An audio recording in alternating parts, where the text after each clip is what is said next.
Hi, this is Dale Sorgen, one of your candidates for the office of Governor of the great state of Washington, and this is A Moment to Imagine Liberty. The classroom itself, furnished with an excellent teacher, is the foundation for providing an excellent education to every student. The classroom really is hallowed ground. A classroom that's disruptive and out of control, despite the best efforts of the teacher to manage those students who are antagonistic, is the foundation for failure because it destroys the hopes and the possibilities for the students who are in the class to learn. But a classroom that has taken on the personality of the teacher, where students know that they're safe and they can be themselves, of course within the parameters of discipline that teacher has established, that's the foundation for success because it allows the excellent teacher to do what they've been hired to do, and that's to teach. And it allows every student the opportunity to learn.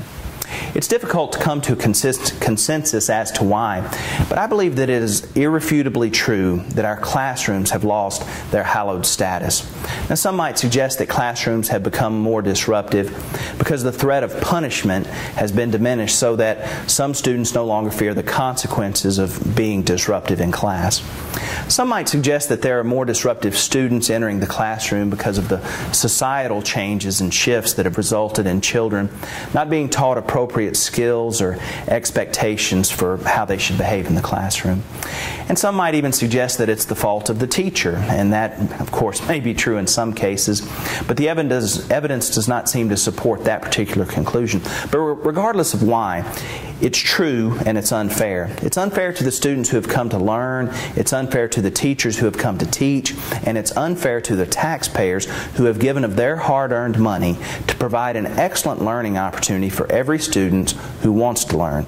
I suggest 5 reasons why teachers, working closely with their principal and any other disciplinary system developed by their school or their district, should be allowed to refuse entry into their schoolroom for any habitually disruptive student. Number 1.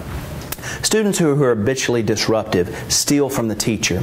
Every excellent teacher comes prepared to teach and comes prepared to deal with the occasional student issues, but the habitually disruptive student steals time from the teacher who is prepared to teach. We cannot demand excellence and greatness from our teachers if we also knowingly allow a student to steal from their time and from their work. Number 2, students who are habitually disruptive steal from the other students. When teachers are forced to continually spend time dealing with a habitually disruptive student, it steals time from the students in the class who have genuinely come to learn. It is theft of their time and their talent. Number 3, students who are habitually disruptive steal from the principal and the school board. Our leaders and elected officials work very hard to establish criteria which they can use to constantly monitor their systems and their employees to identify areas of excellence or areas that are in need of improvement. Students who are habitually disruptive distort those findings and hard work. If a classroom has a disruptive student one year, the test results may reflect poorly on the teacher and measures may be put in place to monitor that teacher. If the teacher's classroom the next year does not have that disruptive student, the teacher may have good results that would suggest that the measures put in place worked. But that may or may not be true. Number 4, students who are habitually disruptive, they steal from other families. Moms and dads who send their children to school prepared to learn expect that their hard work in preparing their children for school will be rewarded with excellent results from the school. An excellent classroom environment with an excellent teacher is part of the reward for a job well done preparing their children for success. To take that reward from moms and dads is to steal from their investment. Number 5, students who are habitually disruptive steal from the taxpayer. Taxpayers give of their hard-earned money to pay for excellent schools. Anything or anybody who diminishes from those efforts steals from the taxpayer.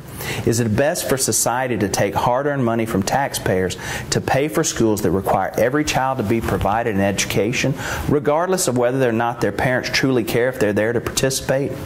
Or is it best for society to provide the opportunity for an excellent education to any student who comes willing to participate? Our future depends on our answer.